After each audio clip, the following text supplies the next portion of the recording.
que nós vamos acompanhar dentro de instantes com a entrada dos ministros do plenário do Supremo Tribunal Federal. Que, na verdade, uma diferença hoje, justamente, já que durante as sessões os ministros estavam começando a sessão com a presença só do presidente, eventualmente de outro ministro, mas tem essa entrada que estamos caracterizando agora. Isso também em função de que é a última sessão plenária do Supremo Tribunal Federal do ano de 2020 e que vamos acompanhar, como sempre, ao vivo, direto do plenário.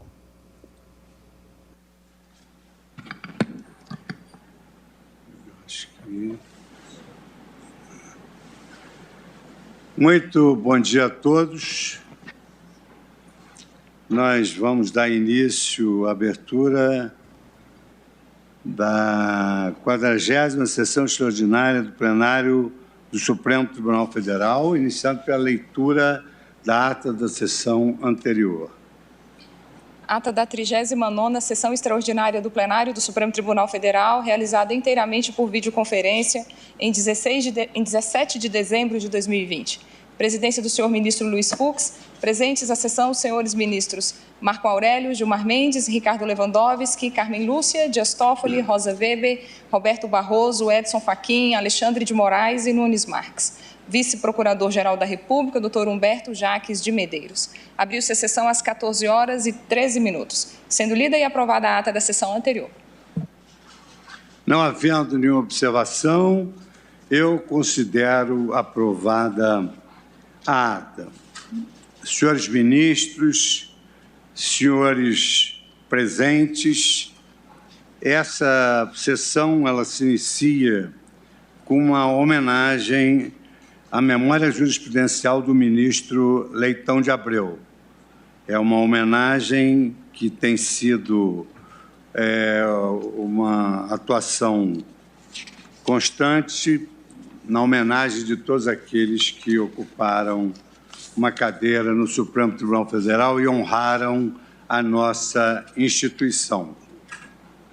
Eu queria, primeiramente, ao abrir esta cerimônia solene, saudar os ministros do Supremo Tribunal Federal de hoje, os ministros Marco Aurélio Melo, Gilmar Mendes, Ricardo Lewandowski, Carmen Lúcia, ministro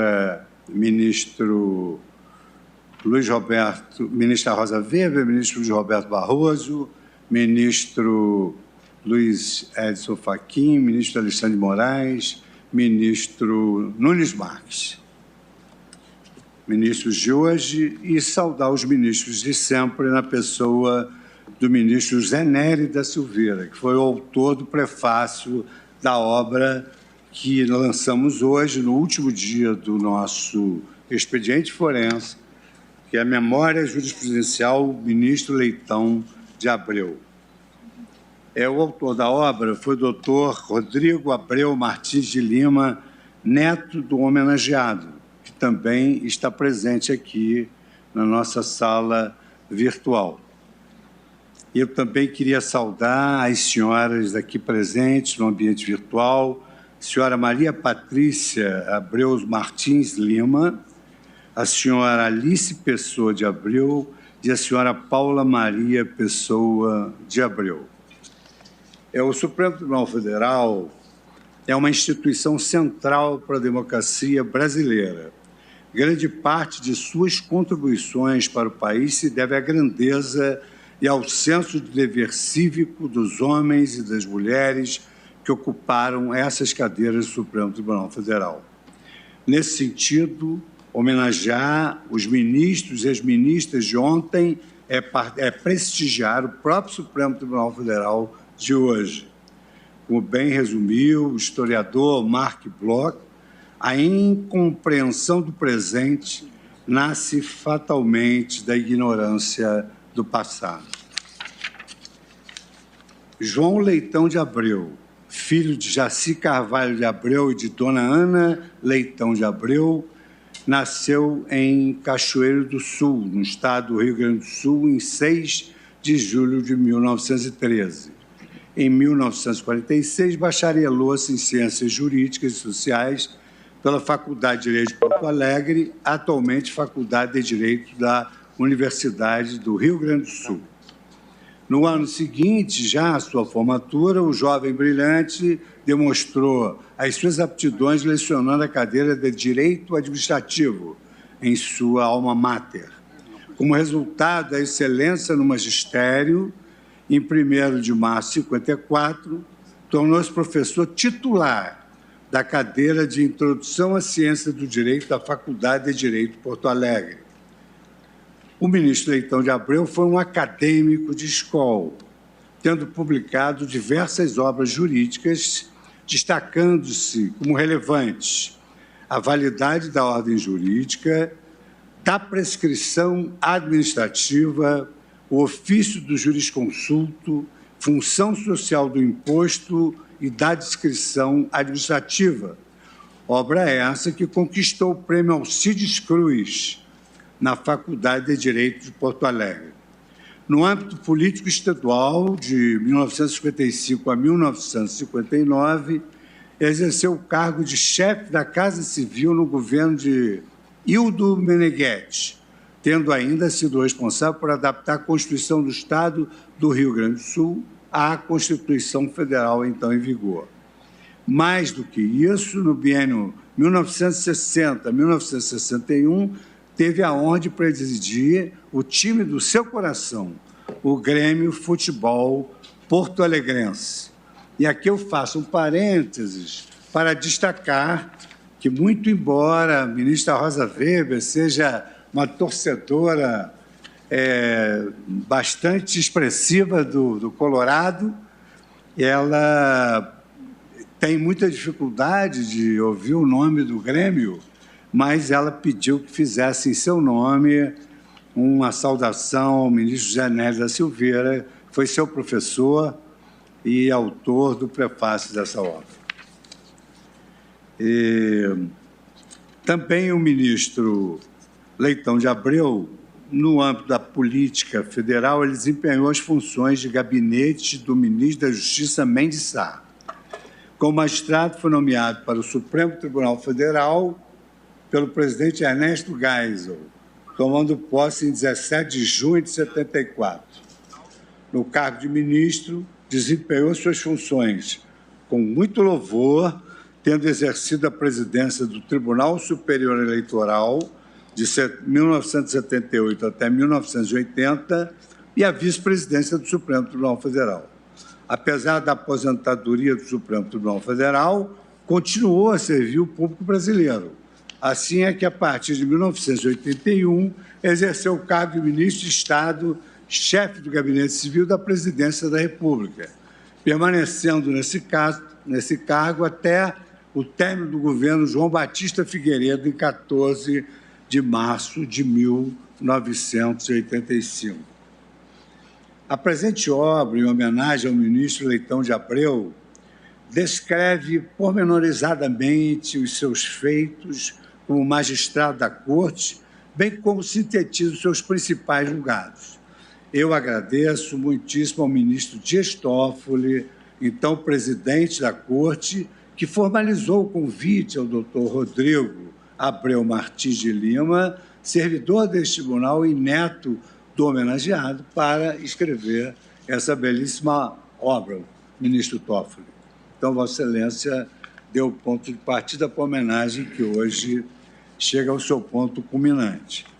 Então, nós queremos, cumprindo a liturgia do Supremo Tribunal Federal, tendo em vista que se trata de uma homenagem solene em prol de um grande brasileiro, como foi o ministro Leitão de Abreu, eu quero agora passar a palavra para o doutor Rodrigo Abreu Martins de Lima, autor do livro Memória Jurisprudencial, ministro Leitão de Abreu, que falará como neto e também em nome de toda a família. Concedo a palavra à sua senhoria, doutor Rodrigo Abreu Martins de Lima. Excelentíssimo senhor presidente do Supremo Tribunal Federal, ministro dos Fux, excelentíssimas senhoras ministras, excelentíssimos senhores ministros, excelentíssimo senhor procurador-geral da República, ilustríssimas senhoras e ilustríssimos senhores advogados, estimadas e estimados colegas servidores e colaboradores do Supremo Tribunal Federal, senhoras e senhores que assistem a esta transmissão. Gostaria de iniciar, senhor presidente, manifestando minha gratidão a Vossa Excelência por manter a prática de valorização da memória institucional com o resgate da atuação daqueles que contribuíram para tornar o Supremo Tribunal Federal um porto seguro de valores caros à humanidade. Se é certo que o verdadeiro cemitério é o coração das pessoas, o gesto de Vossa Excelência mantém vivos os homenageados. Registro ainda o meu sincero agradecimento ao ministro Dias Toffoli pelo convite que me fez, quando ainda no exercício da presidência, para realizar este livro, o que denota a confiança e a elevada estima que Sua Excelência deposita sobre os servidores do Supremo Tribunal Federal. Bem disse o ministro Roberto Barroso na cerimônia de posse do ministro Dias Toffoli como presidente. É na relação entre as pessoas que têm poder e as outras que se conhece verdadeiramente o caráter de cada um. Agradeço, por fim, senhor presidente, ao excelentíssimo senhor ministro de ontem e sempre, José Nery da Silveira, pela gentileza de ter aceitado prefaciar este livro. A participação de Sua Excelência engrandece a obra e representa uma linda homenagem a uma amizade de quase 40 anos que nunca conheceu luta ou contrariedade. Honra a família, a história jurídica nacional e a memória de João Leitão de Abreu, a inclusão de seu nome no rol da coleção Memória Jurisprudencial, pela qual se destaca a atuação daqueles que ajudaram, de forma decisiva, a afirmar institutos de nosso direito por meio de seus votos e manifestações. Da análise de mais de 2.000 votos proferidos pelo ministro Leitão de Abreu, realço na presente obra as inestimáveis contribuições de Sua Excelência sobre questões sensíveis de uma época de extrema concentração do poder político, sendo exemplos o problema da revogabilidade de tratado internacional por lei nacional com ele incompatível, a grave questão da negativa de registro eleitoral de candidato fundada apenas em recebimento de denúncia, a polêmica sobre a natureza da decisão que pronuncia a inconstitucionalidade de lei, a extensão da imunidade sobre as declarações feitas no exercício das funções parlamentares, entre tantos outros pronunciamentos de viés liberal gerados pelo ministro Leitão de Abreu. A postura acentuadamente garantista e liberal do nosso homenageado no Supremo Tribunal Federal contrasta a severidade dos governos dos quais atuou como figura central, o que evidencia ter agido no Poder Executivo como uma força de moderação aos impulsos autoritários da época. Por entender alheio ao propósito desta coleção, vocacionada ao resgate da atuação jurisdicional dos homenageados, deixei de aprofundar a análise sobre o profícuo exercício da atividade política e administrativa desenvolvida pelo ministro Leitão de Abreu, citando apenas alguns episódios que ilustram o seu perfil de homem zeloso, com dever e comprometido com o bem comum. Pode-se extrair ainda dos seus votos nesta Casa de Justiça a compreensão de Sua Excelência quanto ao desempenho institucional do Supremo Tribunal Federal, ser independente na atividade de interpretação da ordem jurídica vigente e também guardião dos valores dignificantes do ser humano. Homem de cultura invulgar e inteligência privilegiada, o ministro Leitão de Abreu foi, neste Supremo Tribunal Federal, devoto da legalidade e da causa da justiça, aposentando-se voluntariamente alguns meses antes de assumir a honrosa função de presidente da Corte, para que pudesse voltar a atuar na seara política.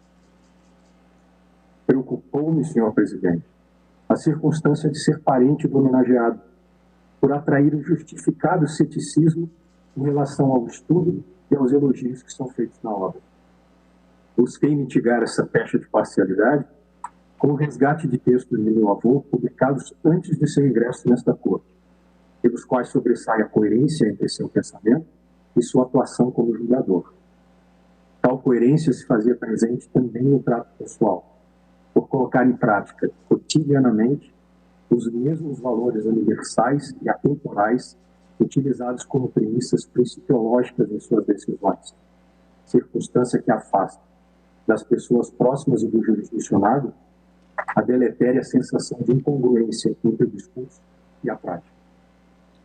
Também por isso, contribuiu de forma decisiva o ministro Leitão de Abreu para engrandecer a respeitabilidade do Supremo Tribunal Federal, justificando assim a homenagem que se presta.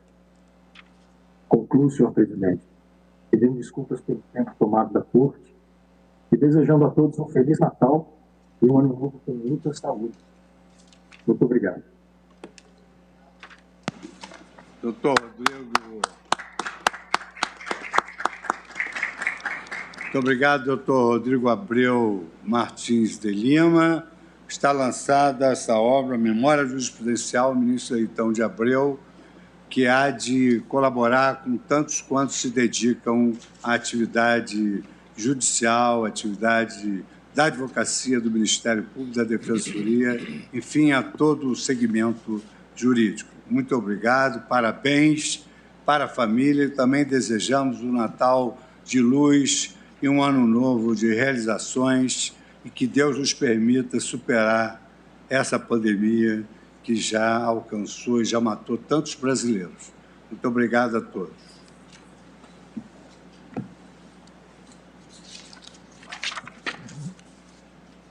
Essa sessão de encerramento, ela ainda conta com o julgamento remanescente de 2 feitos.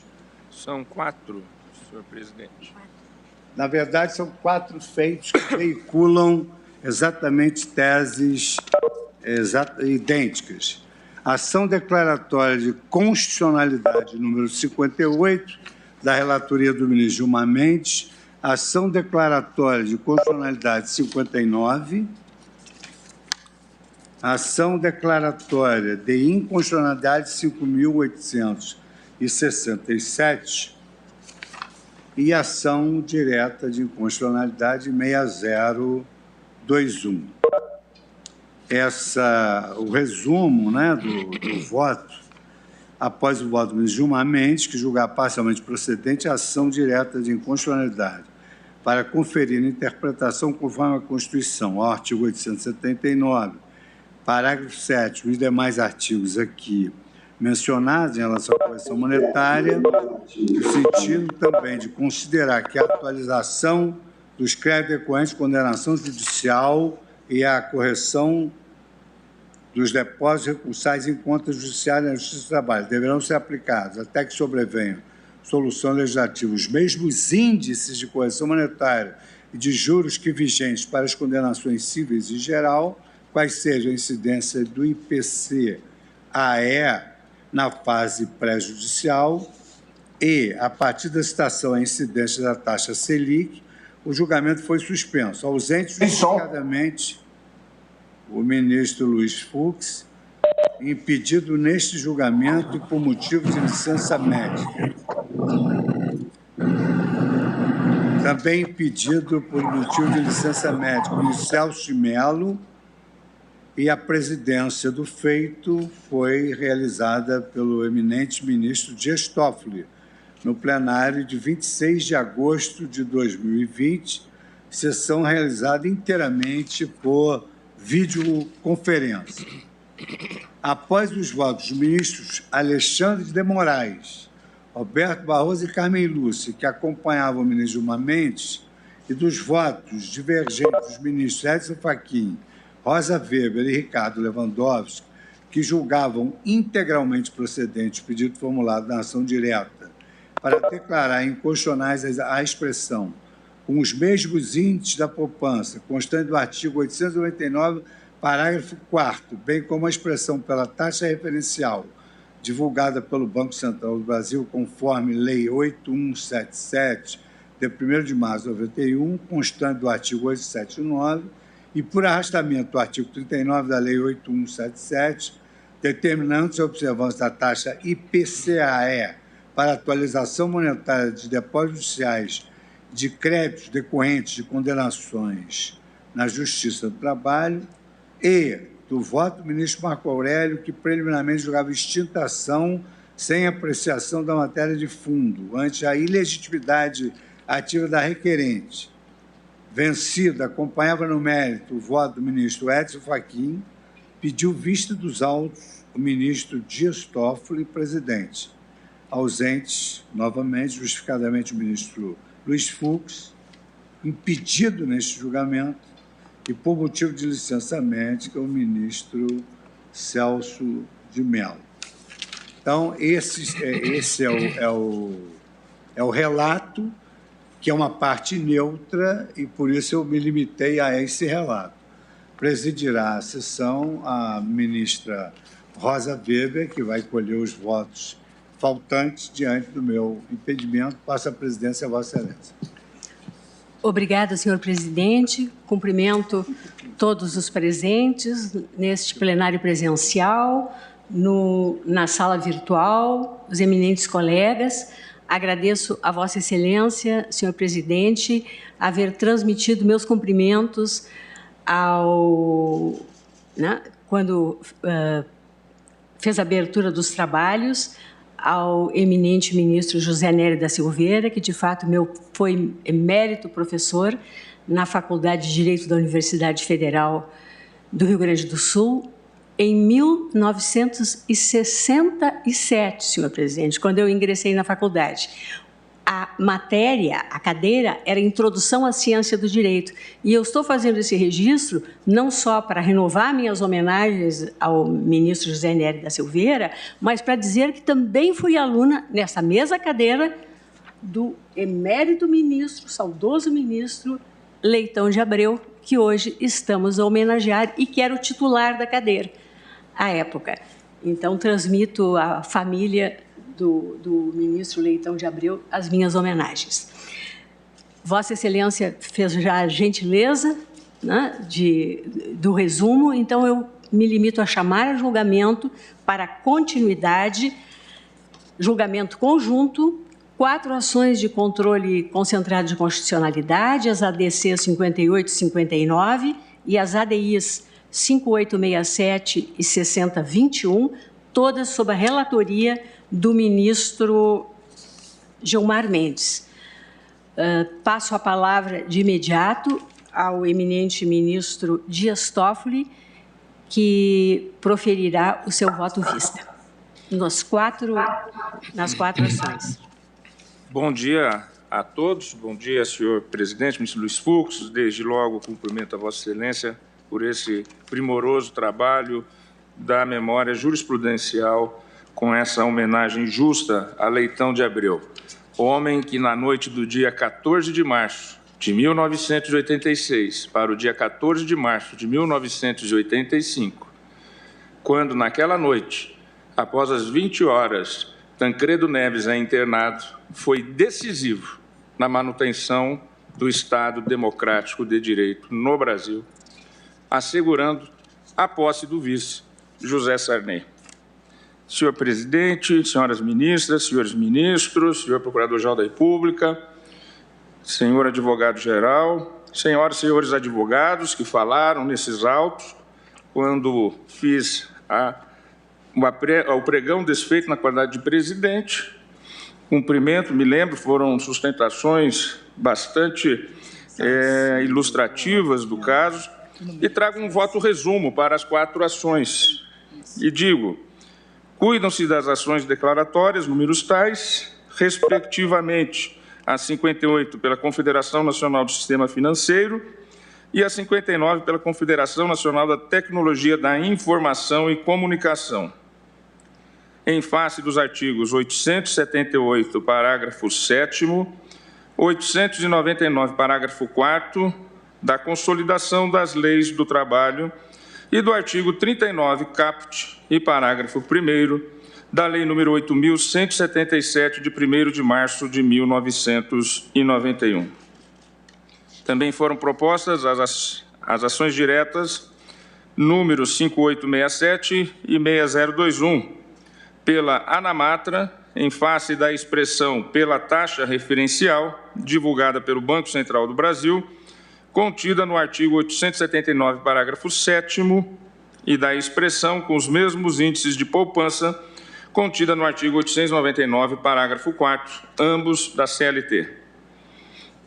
Em sessão plenária, realizada em 26 de agosto de 2020, teve início o julgamento conjunto das ações, votando o eminente relator ministro Gilmar Mendes pela parcial procedência dos pedidos, conferindo interpretação conforme a Constituição aos artigos 879, parágrafo 7º e 899, parágrafo 4º da CLT, na redação dada pela Lei 13.467 de 2017, para que a atualização dos créditos decorrentes de condenação judicial e a correção dos depósitos recursais em contas judiciais na Justiça do Trabalho observem, até que sobrevenha solução legislativa, os mesmos índices de correção monetária e de juros das condenações cíveis em geral, ou seja, o IPCA-E, Índice Nacional de Preços ao Consumidor Amplo Especial, na fase pré-judicial e, a partir da citação,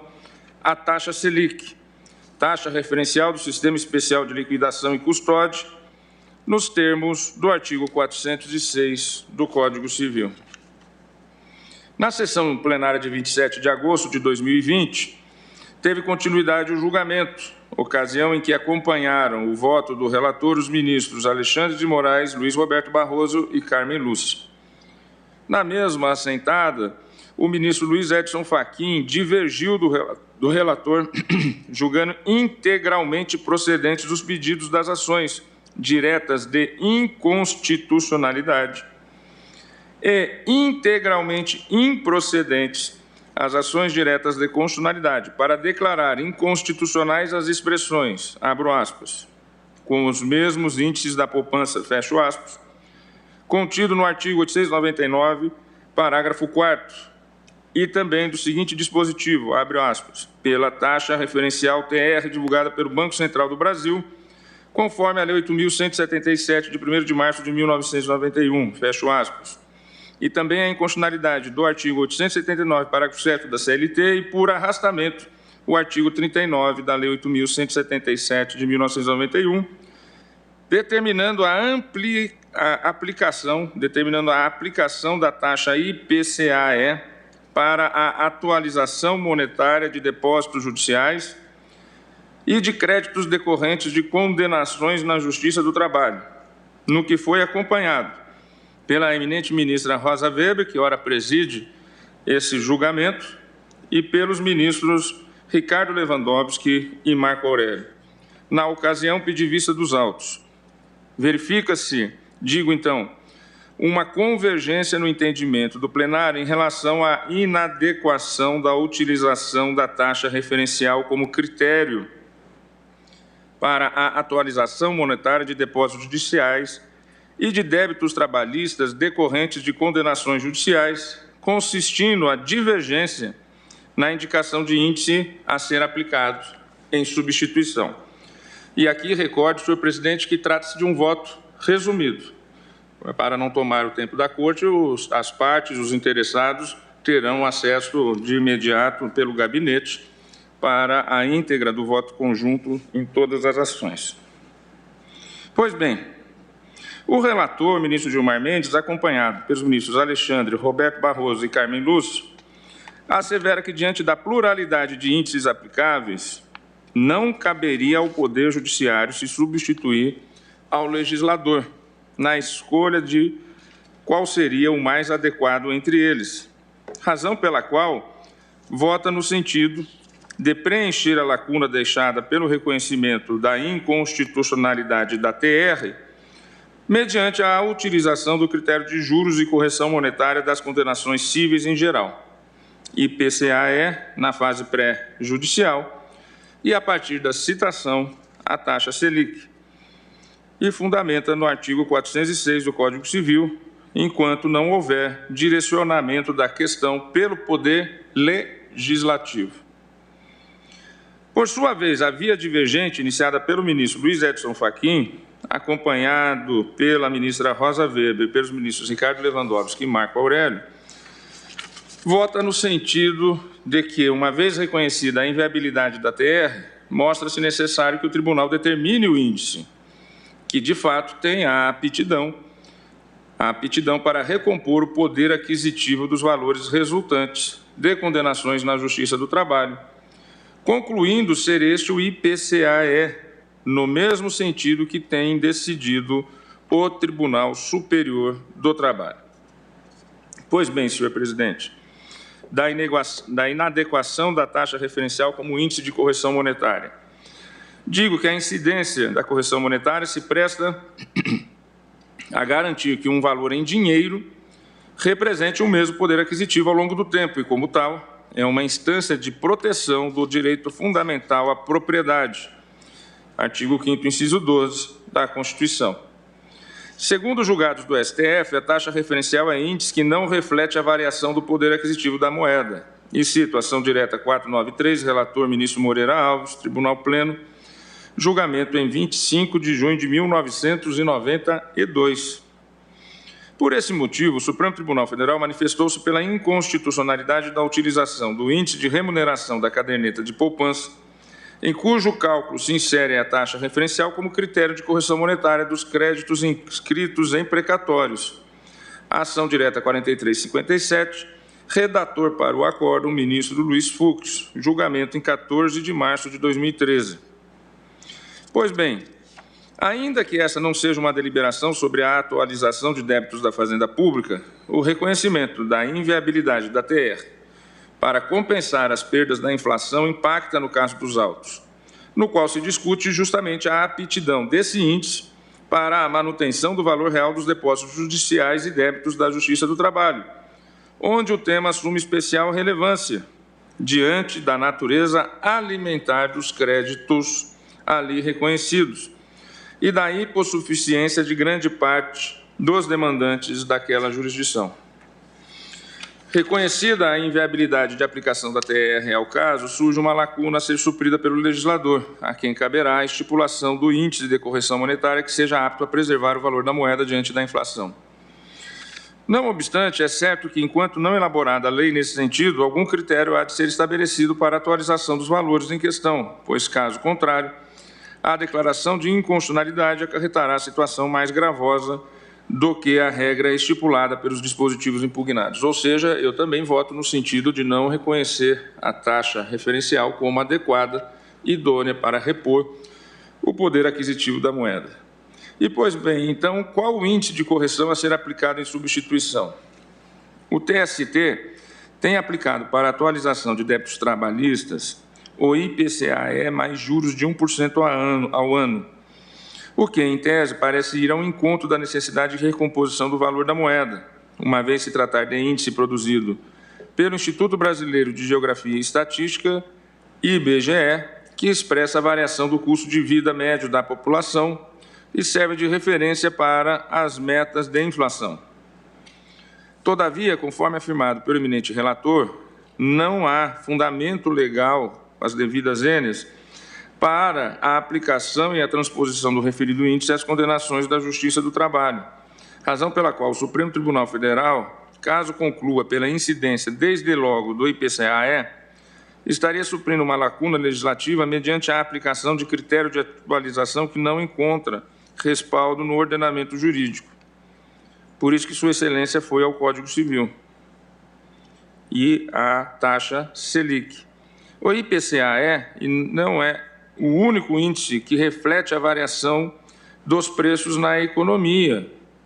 Existem vários outros índices de instituições todas muito creditáveis, com critérios os mais diversos, que apresentam a mesma finalidade, como, por exemplo, o IGPM, Índice Geral de Preços do Mercado, o INPC, Índice Nacional de Preços ao Consumidor, e o IPC, Índice de Preços ao Consumidor. O que denota tratar-se de uma opção política a ser exercida pelo legislador, com a reflexão e análise necessárias para que a escolha reflita a recomposição das perdas inflacionárias de forma efetiva. Nesse sentido, mostra-se razoável a proposta apresentada pelo eminente ministro Gilmar Mendes, no sentido de buscar, na regra de atualização das condenações cíveis, o IPCA na fase pré-judicial e a taxa Selic a partir da citação. Os índices que servirão para suprir a lacuna deixada pelo afastamento da TR até que o Poder Legislativo delibere sobre a questão, diante da declaração, que já tem ampla maioria, unanimidade até o momento, da incompatibilidade da TR. E já vou indo às duas últimas páginas de meu voto resumido. Segundo o relator Gilmar Mendes, a aplicação da taxa Selic, a partir da citação, decorreria da regra do artigo 406 do Código Civil, segundo o qual, abro aspas, quando os juros moratórios não forem convencionados ou forem sem taxa estipulada, ou quando provierem de determinação da lei, serão fixados segundo a taxa que estiver em vigor para a mora do pagamento dos impostos devidos à Fazenda Nacional. Fecho aspas. A solução vai ao encontro do entendimento firmado pelo Superior Tribunal de Justiça, segundo o qual a taxa de juros, a que o artigo 406 do Código Civil faz referência, é a Selic, em razão de sua incidência como juros de mora dos tributos federais. STJ, embargos de divergência em recurso especial 727.842, julgado pela Corte Especial e sob a relatoria do saudoso ministro Teori Zavascki, julgado esse de 8 de setembro de 2008. A Selic é considerada a taxa básica de juros da economia e é definida pelo Comitê de Política Monetária, Copom, órgão integrante do Banco Central, com fundamento em um conjunto de variáveis, como as expectativas de inflação e os riscos associados à atividade econômica. Trata-se, portanto, de taxa que engloba juros moratórios e correção monetária, razão pela qual sua incidência impede a aplicação de outros índices de atualização, sob pena de bis in idem.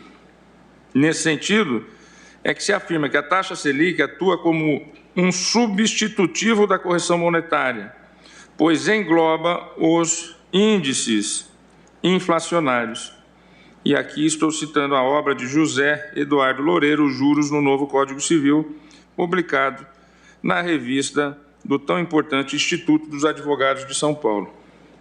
Estabelecidas tais premissas, concluo pela pertinência da solução proposta pelo eminente relator, por acionar a legislação civil enquanto perdurar a lacuna deixada pelo afastamento da TR para a atualização das dívidas trabalhistas. E aqui vou agora ao ponto da modulação.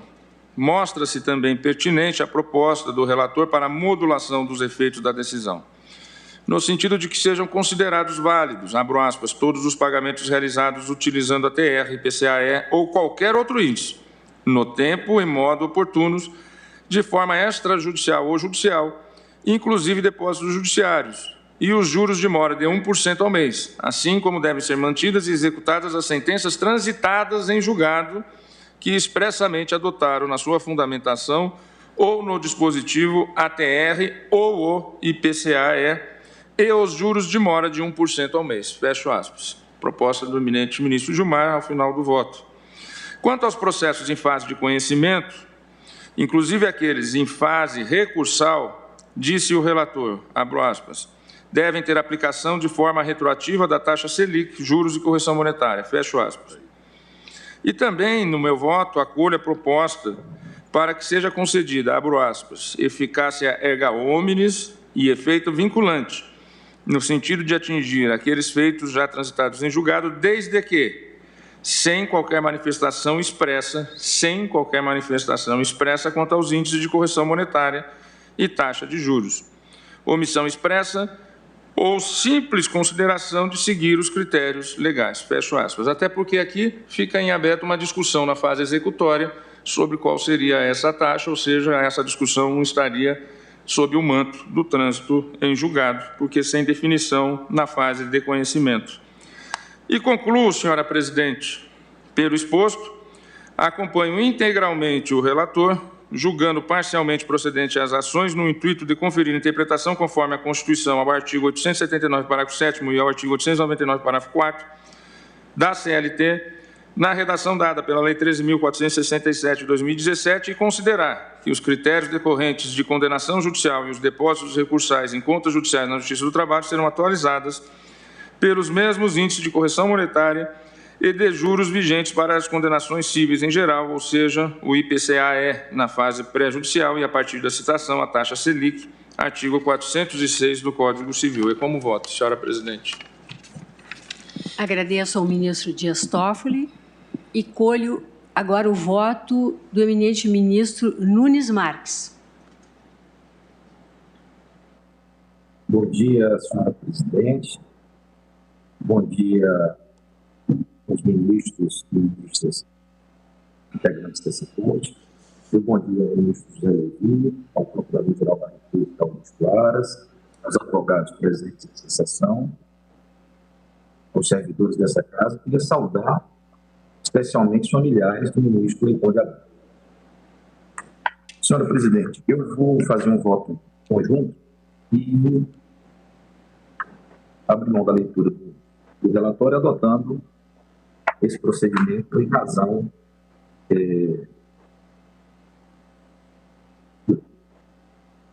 do relatório já ter se dado ao conhecimento a todos, e passo diretamente ao voto. É porque as ações merecem ser conhecidas. Acompanho o relator do ponto pelos fundamentos por ele expendidos. De fato, a legitimidade da ANAMATRA há de ser reconhecida, pois é associação de caráter nacional e, na espécie, traz a apreciação do Supremo Tribunal Federal, tema com repercussão sobre a atividade jurisdicional específica da Justiça do Trabalho, os critérios de correção monetária de créditos judiciais trabalhistas. Em adição, a controvérsia em torno dos dispositivos questionados é relevante, como mostram as polêmicas sobre quais os índices de correção monetária devem ser aplicados à Justiça do Trabalho, referidos em várias petições nos autos das ações de controle concentrado fora julgadas. Por isso que a ação declaratória de funcionalidade revela-se apropriada para a certificação dos sentidos admissíveis das normas impugnadas. Conheço, portanto, de todas as ações, as ADI 5767, 6028 e ADC 58 e 59. Quanto ao mérito, o cerne da discussão está em saber se a TR, taxa referencial, pode ser usada como índice de correção monetária em créditos trabalhistas. Ademais, como bem lembrado pelo eminente relator, essa discussão implica, em caso de acolhimento da tese da inconstitucionalidade da TR como fator de correção monetária, a definição do índice substitutivo, admitindo-se que o direito à correção monetária é ilícito ao direito de propriedade. Nesse sentido, é certo que a TR não pode ser considerada adequada para corrigir quaisquer débitos, judiciais ou extrajudiciais, trabalhistas ou não, dada a sua composição ser estranha ao processo inflacionário, já que visa remunerar o investimento em caderneta de poupança. Foi esse o entendimento firmado pelo Supremo Tribunal Federal no julgamento do recurso extraordinário 870.947 Sergipe, termo 810, julgado em sede de repercussão geral, relator ministro Luiz Fux. Logo, não foi apenas uma questão de isonomia que levou o tribunal a declarar a inconstitucionalidade da TR. Tal argumento foi usado, na verdade, quanto ao seu uso como taxa de juros de mora em relações tributárias. O tema foi enfrentado diretamente, de per si, tendo a Corte considerado que esse índice não é apropriado para atualizar o valor da moeda. Desse modo, não me parece possível que se considere agora tal índice como válido para corrigir débitos trabalhistas. Assim, os dispositivos legais que reincidiram no uso da TR como índice de correção monetária devem, no mínimo, receber interpretação conforme a Constituição, pelas mesmas razões já expostas no tema 810 da repercussão geral. Se é certo que o legislador não está impedido de reeditar a norma declarada inconstitucional, também é certo que a sua renovação, pura e simples, sem que tenha havido mudanças nas circunstâncias de fato ou do parâmetro constitucional, deve levar, logicamente, ao mesmo resultado no processo de fiscalização constitucional. Acompanho, pois, o relator que tem por inconstitucionais interpretações que considerem possíveis a utilização do PR como índice de correção monetária de débitos judiciais trabalhistas ou depósito recursal, a partir da leitura do artigo 879, parágrafo 7º, e do artigo 899, parágrafo 4º, ambos da CLT, na redação dada pela Lei Federal 3.467 de 2017. A questão nascente dessa declaração de inconstitucionalidade parcial, que consiste em analisar, então, qual deverá ser o índice de correção substituto aplicável às condenações judiciais trabalhistas, está dentro do âmbito de cognição das ações ora em exame, porque, como mencionado pelo relator, os tribunais trabalhistas, notadamente o Tribunal Superior do Trabalho, interpretam que a decisão tomada pelo Supremo Tribunal Federal, no PL 810, teria tornado o IPCAE um índice de correção monetária universal, a ser usado no lugar da decaída TR. E, no entanto, isso não foi estabelecido pelo Supremo Tribunal Federal naquele julgamento. O STF apenas declarou inconstitucional a TR como índice de correção monetária, primeiro, da correção dos precatórios, depois, da correção das decisões judiciais contra a Fazenda Pública, sem definir qual seria o índice adequado para cada relação econômica, tanto mais porque vários índices podem ser adequados, a depender do âmbito da dívida, se tributária, previdenciária, alimentícia, civil, trabalhista, entre outros. Vê-se que a manifestação desta Corte recebeu uma aplicação excessivamente abrangente no âmbito da Justiça do Trabalho. Daí a necessidade de que o Tribunal expresse a sua posição específica quanto ao preenchimento, no âmbito das condenações judiciais trabalhistas, da lacuna deixada pela declaração de inconstitucionalidade da TR. Quanto a isso, em primeiro lugar, convém ressaltar que a correção monetária de débitos judiciais pode ter índice de correção diverso daquela que se refere a débitos extrajudiciais.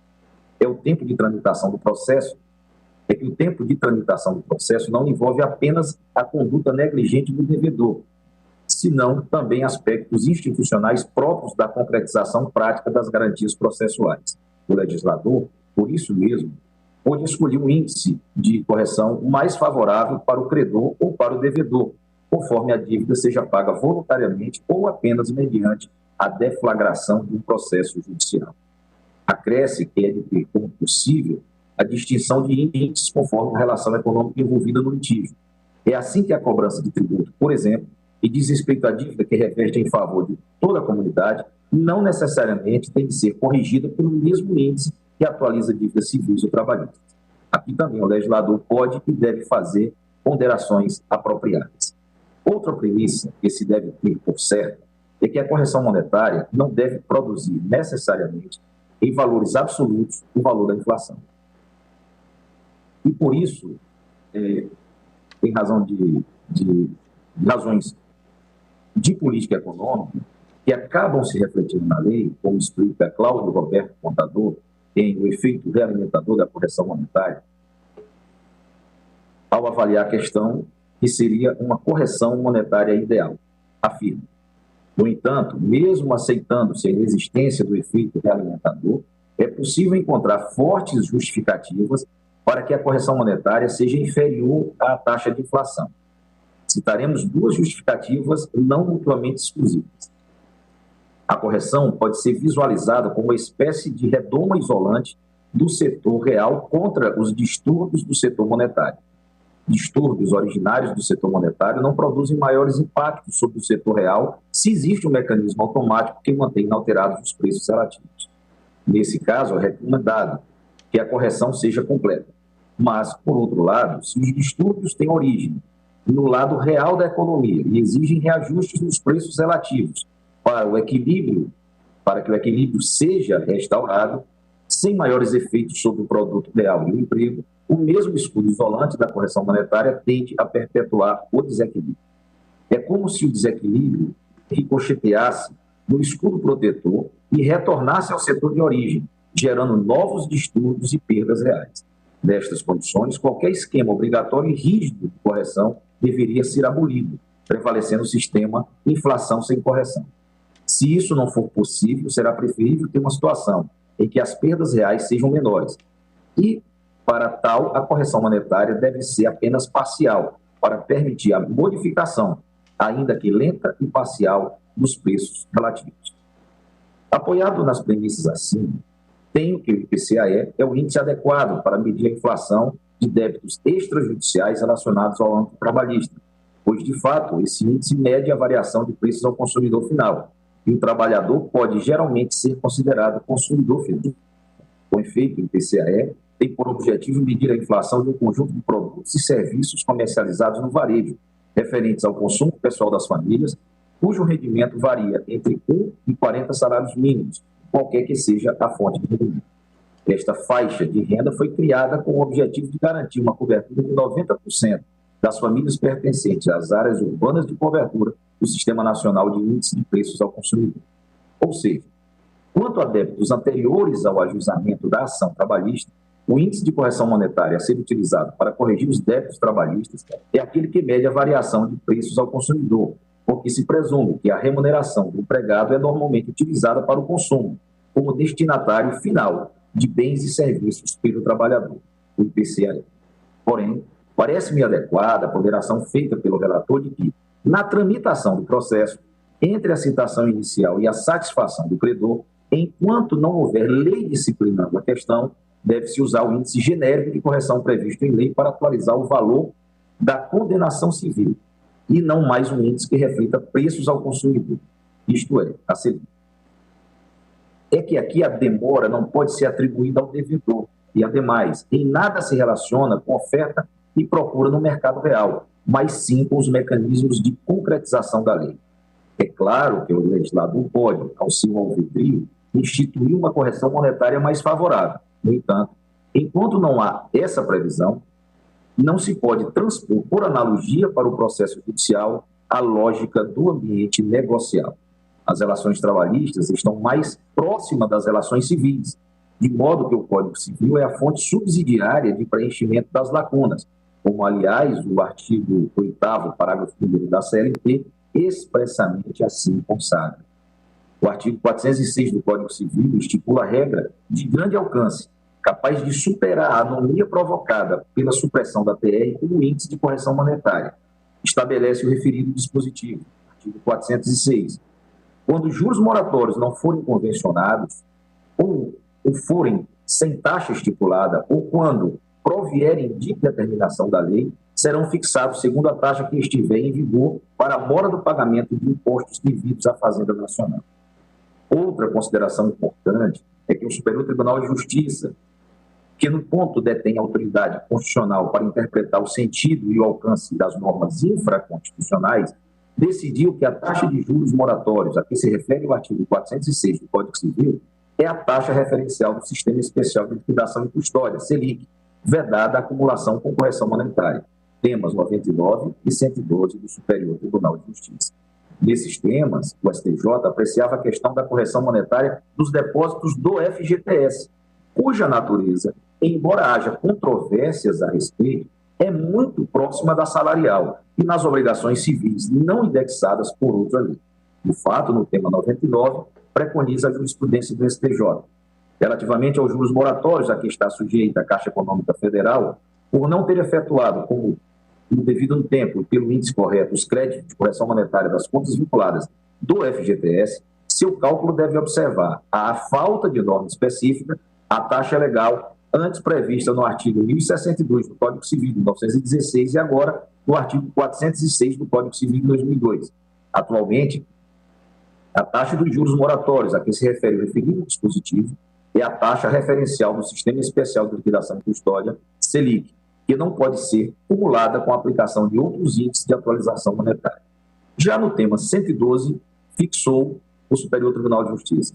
A taxa de juros moratórios a que se refere o artigo 406 do Código Civil de 2002 é a taxa referencial do Sistema Especial de Liquidação e Custódia, Selic.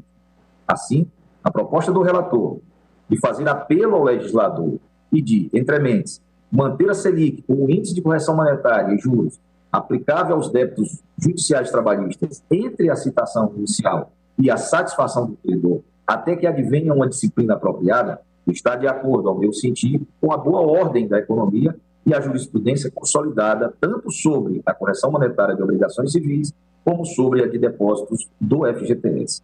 É uma solução, portanto, que tem amplo respaldo jurídico.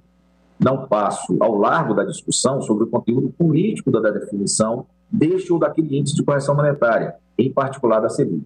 Na verdade, todos os índices de correção monetária têm algum conteúdo político, dado que a simples escolha dos parâmetros de cálculo a serem utilizados é já uma opção política. Cabe ao legislador, no entanto, a tarefa de atribuir os índices apropriados para cada área da economia. Ante o exposto, acompanho o relator para julgar parcialmente procedentes as ações declaratórias de constitucionalidade e as ações diretas de inconstitucionalidade, de modo que, sobre a atualização dos créditos decorrentes de condenação judicial e sobre a correção dos depósitos EPSAIs em contas judiciais na Justiça do Trabalho, deverão ser aplicados, até que sobrevenha solução legislativa e seguintes índices de correção monetária. a incidência do IPCA na fase pré-processual e, a partir da citação até a satisfação do credor, a incidência da taxa Selic. Também acompanha o relator quanto à disciplina intertemporal para preservar os pronunciamentos judiciais transitados em julgado, que em ações trabalhistas tenham adotado expressamente outros índices, determinar nos processos sem trânsito em julgado, em qualquer fase, seja aplicada a correção da Selic a partir da citação até a satisfação do credor, e determinar que, quanto a títulos judiciais que tenham transitado em julgado sem menção expressa ao índice de correção, também se aplica o disposto na letra B acima. É como voto, senhora presidente. Agradeço ao ministro Nunes Marques e verifico que, na verdade, prevaleceu o voto do eminente relator, 6 votos favoráveis ao juízo de parcial procedência nas 4 ações de controle concentrado, vencidos 4 ministros. Observo, contudo, que houve uma proposta de modulação de efeitos, e com relação à modulação de efeitos, nós precisaríamos de 8 votos. Não sei se os ministros, algum ministro requer a palavra para alguma manifestação a respeito da modulação. Senhora presidente, estou de acordo com a modulação. É o ministro Ricardo Lewandowski. Pois não, ministro Ricardo. Presidente. Pois não, ministro Marco Aurélio. Quanto à modulação, voto de forma contrária. Ministro Edson Fachin, com relação à modulação. Senhora presidente, senhores ministros, senhoras advogadas e advogados, formei ao lado de Vossa Excelência e de colegas ministros a corrente vencida, né, nesta matéria. Nada obstante, creio que é coerente com a percepção do resultado do julgamento a manifestação na linha do que acaba de expressar o eminente ministro Ricardo Lewandowski. Portanto, manifesto-me na mesma direção de Sua Excelência. Também o faço na mesma linha, uma vez vencida com relação ao tema nuclear das ações. Proclamo o resultado.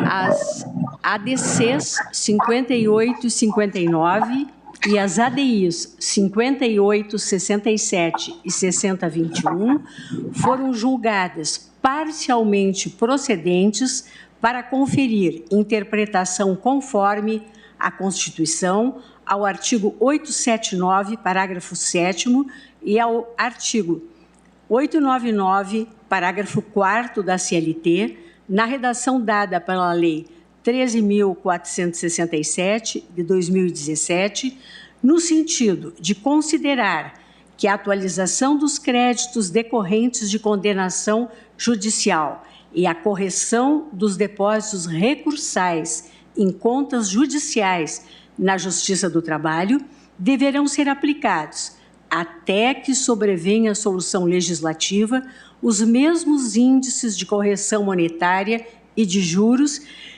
vigentes para as condenações cíveis em geral, quais sejam a incidência do IPCA-E na fase pré-judicial e, a partir da citação, a incidência da taxa Selic, artigo 406 do Código Civil. Decisão por maioria, vencidos os ministros Luiz Edson Fachin, Ricardo Lewandowski, Marco Aurélio e Rosa Weber, que julgavam improcedentes os pedidos nas ADCs e integralmente procedentes os pedidos nas ADIs, sendo que ainda o ministro Marco Aurélio, em preliminar, julgava extinta a ação sem apreciação da matéria de fundo ante a ilegitimidade ativa da requerente, no caso das ADIs, e, vencido, acompanhava no mérito a divergência. proclamo ainda, quanto à modulação dos efeitos, que ela foi imprimida nos exatos termos propostos pelo eminente relator, vencido o ministro Marco Aurélio. Julgamento encerrado. Devolvo a palavra ao eminente ministro Luiz Fux. Fiz a simbiose. É verdade. Excelentíssimos senhores ministros, hoje é o nosso encerramento do ano judiciário 2020 e cumpre a mim, depois de 4 meses, quase 4 meses completos, prestar, digamos assim, as contas da nossa gestão e levar a todos um voto de esperança nesse novo ano judiciário que vai se iniciar em fevereiro de 2021. Então, eu lavrei algumas palavras que eu gostaria de dirigir aos senhores em termos de respeito e consideração. Então, excelentíssimos senhoras ministras, senhores ministros, excelentíssimo senhor Procurador-Geral da República, servidoras, servidores, senhoras e senhores. O ano de 2020 marcará as nossas memórias como o momento mais trágico para a humanidade desde a Segunda Guerra Mundial. A insondável pandemia do Covid-19 permanece uma adversidade profunda que nos tem custado milhões de vidas em todo o mundo. Somente daqui a alguns anos, quiçá décadas, é que olharemos para trás e conseguiremos compreender a real dimensão da catástrofe que ora vivenciamos. Esse cenário tem acarretado consequências econômicas, políticas e sociais que têm colocado à prova a capacidade de resiliência de nossos cidadãos e de nossas instituições, como nunca na história contemporânea. Os tempos são desafiadores, porém, quem integra as fileiras da magistratura sabe que as lamentações não devem preencher nossas agendas. Ao final do ano 2020, mais uma vez o cidadão brasileiro pôde verificar a incansável luta em prol da sociedade pelo Supremo Tribunal Federal. Basta apenas que consignemos o dia de ontem, em que, numa sessão de debates e controvérsias de um nível superior, nós lavramos um dos maiores acórdãos e contradiços nas cortes superiores de todo o mundo sobre a segurança que se deve dar ao povo brasileiro sobre a pandemia e a vacinação que aqui hoje se apresenta. Como todos os colegas sabem, quem se dedica à nobre função de julgar está acostumado a conhecer e a assimilar os anseios e as necessidades de seus semelhantes. Nossa missão exige o traço permanente da coragem e da avidez por justiça. Nesse sentido, o meu olhar sobre o Poder Judiciário segue esperançoso. De norte a sul, tenho visto juízas e juízes comprometidos com seus deveres constitucionais, apresentando produtividade exemplar e construindo novos caminhos para concretizar o acesso à justiça.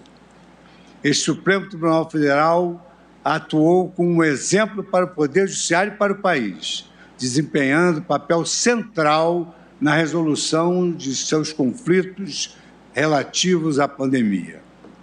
Por meio de seus julgamentos, esta Corte Suprema tem sido vigilante, promovendo segurança jurídica e orientando o comportamento dos cidadãos neste momento de incertezas.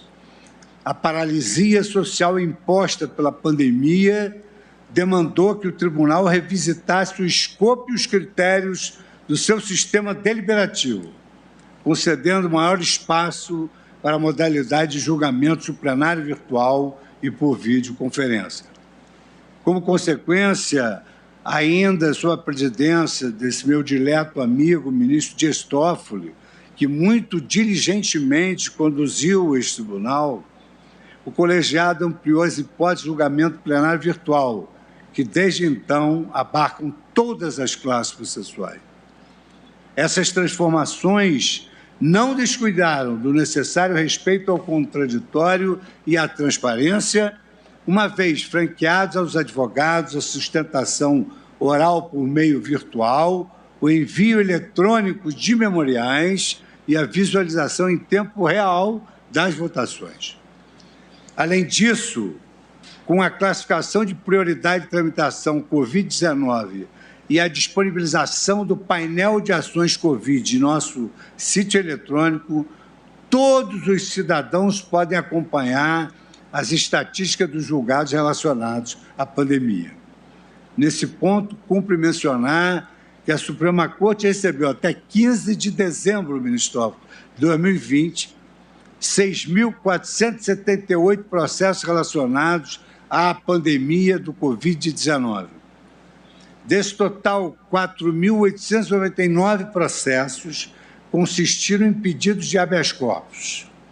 Ao todo, o tribunal alcançou a incrível marca de 7.730 acórdãos, decisões e despachos proferidos em processos somente decorrentes da pandemia.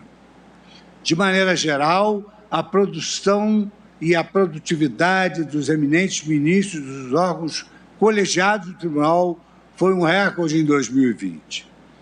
A primeira turma julgou presencialmente por videoconferência 551 processos e em sessões virtuais deliberou 6.069 processos. Por sua vez, a segunda turma julgou presencialmente por videoconferência 112 processos e em sessões virtuais julgou 5.257 processos. O plenário julgou presencialmente por videoconferência 124 processos, em sessões virtuais deliberou 5.530 processos. Ademais, em 2020, esse Supremo Tribunal Federal registrou também um recorde no julgamento de recursos extraordinários com repercussão geral. Foram 128 temas com mérito julgado, cujo resultado possibilita um efeito benéfico multiplicador de resolução de demandas em todas as instâncias judiciais, conferindo a tão almejada segurança jurídica. Como resultado dos esforços coletivos de todos os senhores, em novembro de 2020, chegamos a uma marca expressiva, retumbante. Pela primeira vez na história do Supremo Tribunal Federal, em novembro deste ano, o acervo de recursos extraordinários e de recursos extraordinários com agravo tornou-se menor do que o acervo de ações de competência originária. Esse dado se insere em empreendimento mais amplo. Tornaram o Supremo Tribunal Federal cada vez mais alinhado com a vocação institucional que lhe foi conferido pela Constituição de 1988, ou seja, uma corte que seja eminentemente constitucional. O fenômeno não é novo. O acervo geral do Supremo Tribunal Federal vem diminuindo consideravelmente ao longo da última década. O que nos orgulha é a maior velocidade com que a diminuição de acervo hoje ocorre, sem qualquer comprometimento quanto à qualidade dos julgados.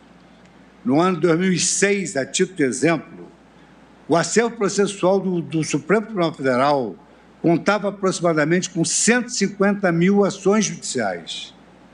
Por outro lado, até a data de 25 de novembro, o acervo total neste ano de 2020 já conta apenas com aproximadamente 25 mil processos. Então, de 150 mil, passamos a 25 mil processos. Ou seja, alcançamos a expressiva redução de 83% do acervo de todas as ações do tribunal. Porém, não é apenas na seara quantitativa que este Supremo Tribunal Federal tem motivos para comemorar. Neste ano, sob a minha gestão e sob a gestão do ministro Dias Toffoli, a nossa agenda de julgamentos privilegiou, em primeiro lugar, a coordenação de esforços e a cooperação entre os entes federativos. 2, a proteção dos direitos humanos, com ênfase nas liberdades civis e econômicas e na proteção da economia e do emprego. 3, na inclusão das minorias e na sustentabilidade do meio ambiente. 4, na governança eficiente na gestão pública. E 5, quando necessário, na preservação da dignidade da Corte e de suas decisões ante ataques externos. Na seara administrativa, celebramos os projetos institucionais implementados e em fase de implementação, dentre os quais eu destaco 3 frentes. Primeiro, os avanços tecnológicos. Nesta, que será a primeira corte 100% digital do mundo, destaca-se o Supremo Tribunal Federal. E também chama atenção para a criação do Inova Supremo Tribunal Federal, que é um laboratório de inovação multidisciplinar em formato de startup que acelera a virtualização dos serviços jurisdicionais da Corte mediante alinhamento entre a inteligência humana e a inteligência artificial. Segundo, muito expressivo, a internacionalização da Corte, em especial por meio de sua aproximação com a Agenda 2030 da ONU. Ademais, para facilitar a divulgação global das decisões do Supremo Tribunal Federal, decisões paradigmáticas, lançamos uma série, Case Law Compilation, com a compilação em inglês das nossas principais decisões. O primeiro volume da série versou justamente sobre a atuação da Suprema Corte no combate à Covid-19, inequiparável em qualquer corte superior. Nenhuma corte superior se dedicou tanto à análise de questões jurídicas gravitantes em torno do Covid-19. Outra boa notícia, que foi realizada, inclusive, anteontem, é o estreitamento dos laços com a Universidade de Oxford e outras instituições acadêmicas mediante termo de cooperação acadêmica. Terceiro, o fortalecimento do nosso sistema de precedentes, mediante a criação de uma unidade de inteligência, que é a Secretaria de Gestão de Precedentes, que, entre outras competências, monitora a aplicação dos nossos precedentes nas demais instâncias, em constante diálogo construtivo com todos os tribunais do país.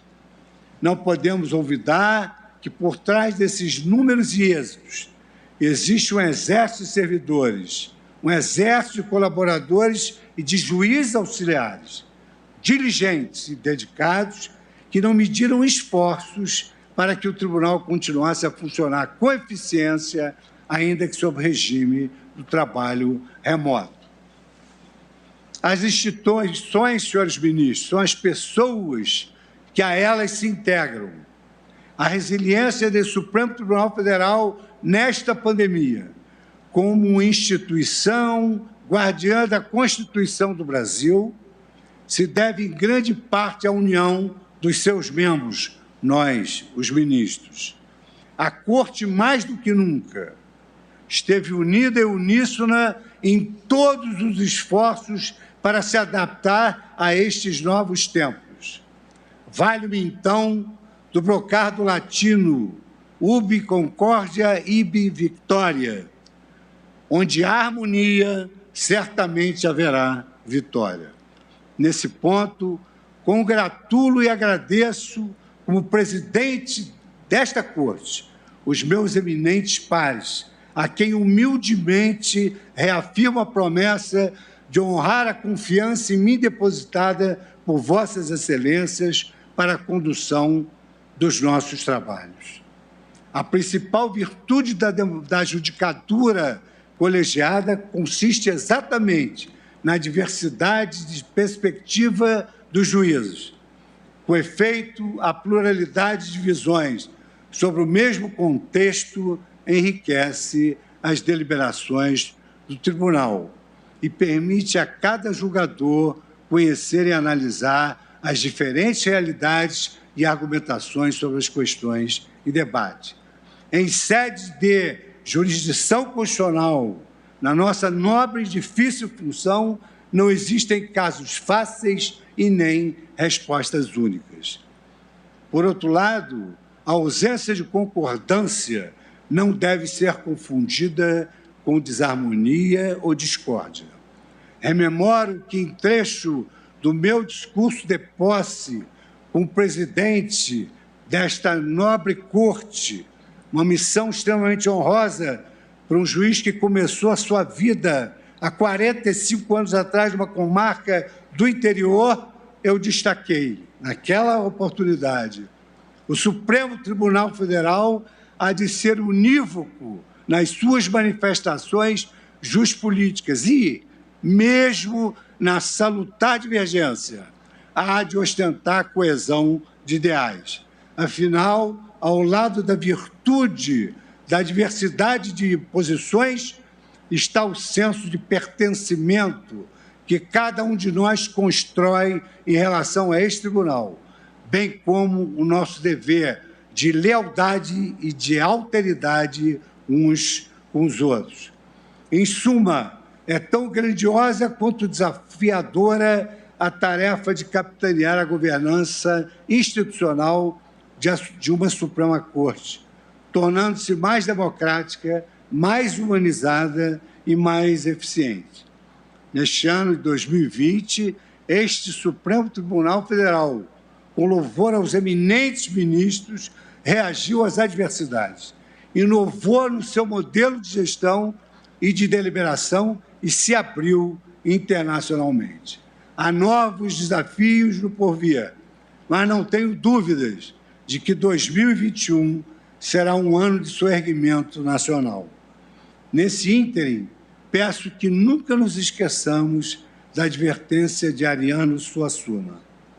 O otimismo é um tolo, o pessimismo um chato. Bom mesmo é ser um realista esperançoso.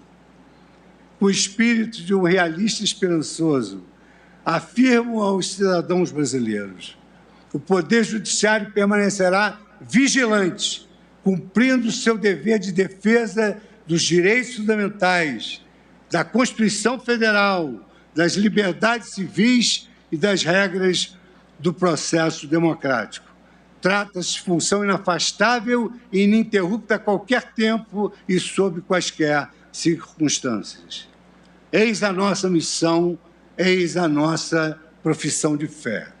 Sigamos com disciplina, coragem e união, e que 2021 venha com prosperidade. Tenho certeza que Deus cuidará do Brasil. Queria desejar a todos os meus eminentes pares um Natal feliz, um Natal solidário e, acima de tudo, um ano de reconstrução, um ano de recomeço. E eu tenho certeza que todos nós aqui pensamos em sonhar alto em relação ao Supremo Tribunal Federal. E se nós queremos chegar alto, temos de sonhar alto, porque as pessoas e as instituições não são do tamanho apenas dos que as enxergam, mas nós somos todos do tamanho dos nossos sonhos. Feliz Natal e um grande Ano Novo para todos os nossos colegas e muito obrigado por tanto quanto me auxiliaram nessa tarefa de prosseguir o brilhante trabalho do ministro Dias Toffoli, meu querido amigo, e de todos os amigos que aqui, os ministros já nominados no início da nossa fala. Eu recebo aqui informação de que a ministra e agora advogada Grace Mendonça pretende usar a palavra. E também o nosso afetuoso amigo, excelentíssimo senhor Procurador-Geral da República, doutor Augusto Aras. Concedo a palavra, primeiramente, às mulheres, porque o Supremo Tribunal Federal primou pela defesa das mulheres e o Conselho Nacional de Justiça elaborou inúmeros provimentos em defesa das mulheres, do assédio, da violência, enfim. E hoje, efetivamente, nós verificamos que houve um grande equívoco histórico quando se assentou que as mulheres representavam um sexo frágil. Isso nos iludiu muitíssimo. Elas são o sexo forte da nossa nação e são elas que se destacam nesse universo feminino. De sorte que a ministra e advogada Grace Mendonça agora tem a palavra para as suas motivações desse momento. Excelentíssimo senhor ministro-presidente Luiz Fux, é uma fala breve, eu quero cumprimentá-lo, cumprimentar as senhoras ministras, os senhores ministros, pelo trabalho absolutamente brilhante ao longo desse ano tão adverso. Eu quero saudar o Procurador-Geral da República, saudar o excelentíssimo senhor Advogado-Geral da União, saudar todos os colegas advogados privados e tomo a liberdade, senhor presidente, de fazer brevíssimas considerações em nome dessa advocacia agora privada, na qual também estou inserida, e agradecê-lo a gentileza da palavra concedida. Apenas para mencionar a relevância do trabalho desenvolvido por essa Suprema Corte ao longo desse ano tão difícil, parabenizar em especial o ministro Dias Toffoli por essa gestão tão exemplar, tão inovadora, que viabilizou a entrega da prestação jurisdicional para toda a população brasileira, e Vossa Excelência também de modo muito especial por dar continuidade a esses trabalhos e, por agora, à luz até do relatório apresentado, já trazer os resultados tão expressivos em favor de toda a população brasileira.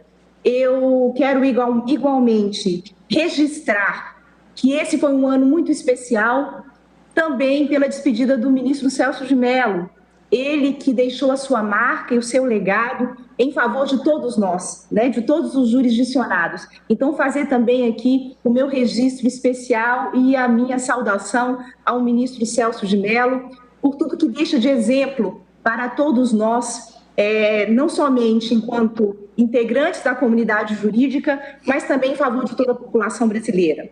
Eu faço também uma saudação especial ao ministro Nunes Marques, que ingressa nessa Suprema Corte, já trazendo visões inovadoras e contribuindo para que essa Suprema Corte continue prestando a sua missão em favor de todos nós. Eu registro aqui apenas também os meus votos de um Natal abençoado a Vossas Excelências, senhoras ministras, senhores ministros, desejando que seja um Natal abençoado, santo, e que 2021 venha com muita saúde para todos nós.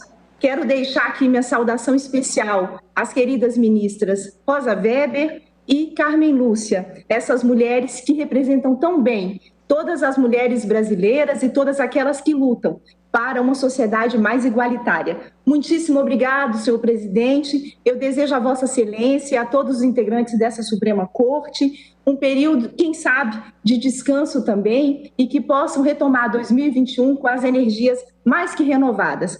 Muito obrigada pela palavra. Um grande abraço a todos. Muito obrigado, doutora Grace Mendonça. O doutor Augusto Aras é o nosso parceiro de sempre, é o nosso companheiro de sempre. E eu entendo, como maneira de honrar a nossa cooperação, a nossa presença constante, a nossa amizade, deixar Vossa Excelência para encerrar o ano judiciário com a fala da Procuradoria-Geral da República, a razão pela qual eu vou conceder a palavra agora ao advogado-geral da União, doutor José Levi Melo. Me permita, doutor Augusto Aras. Excelentíssimo senhor presidente, excelentíssimas senhoras ministras Carmen Lúcia e Rosa Weber, excelentíssimos senhores ministros do Supremo Tribunal Federal, excelentíssimo Procurador-Geral da República, doutor Antônio Augusto Brandão de Aras, excelentíssimas senhoras advogadas, excelentíssimos senhores advogados. Esse ano foi um ano extremamente desafiador. desafios que ainda prosseguem, e a União, o Poder Executivo da União, já tinha várias experiências de trabalho remoto. A própria AGU já conhecia algumas projeções de lotação virtual, trabalho em rede, desterritorializado. Entrar nessa nova lógica de coisas foi um tanto possível por essas experiências. O Poder Judiciário, notadamente o Supremo Tribunal Federal, já tinha experiências virtualizadas, a começar pelo plenário virtual. Plenário virtual que começou para a repercussão geral, depois teve um pequeno crescimento para questões pacificadas, depois veio a ter mais um crescimento, e até que teve um grande crescimento em meio à situação atual vivida. A isso somou-se o sistema de videoconferências, e funcionou muito bem. Funcionou muito bem, inclusive porque o Supremo Tribunal Federal acolheu uma série de sugestões que vieram da OAB, e eu não tenho dúvida de dizer que a advocacia pública e privada funciona, e funciona com alegria nesse novo sistema, seja o plenário presencial por videoconferência, seja o plenário virtual. E isso me faz dizer com muito gosto parabéns à sua excelência, o ministro Dias Toffoli, antecessor de Vossa Excelência, presidente. E bem assim a Vossa Excelência, excelentíssimo senhor presidente. Funcionou e funcionou muito bem, e vai continuar funcionando muito bem. Claro, tomara que voltemos logo ao presencial. Falei do Executivo, falei do Judiciário, permito-me falar do Legislativo, ter o atrevimento de falar também da experiência virtualizada no Legislativo. O Legislativo tem, por natureza, o contato diuturno. E, claro, o Legislativo também enveredou pelo caminho da virtualização.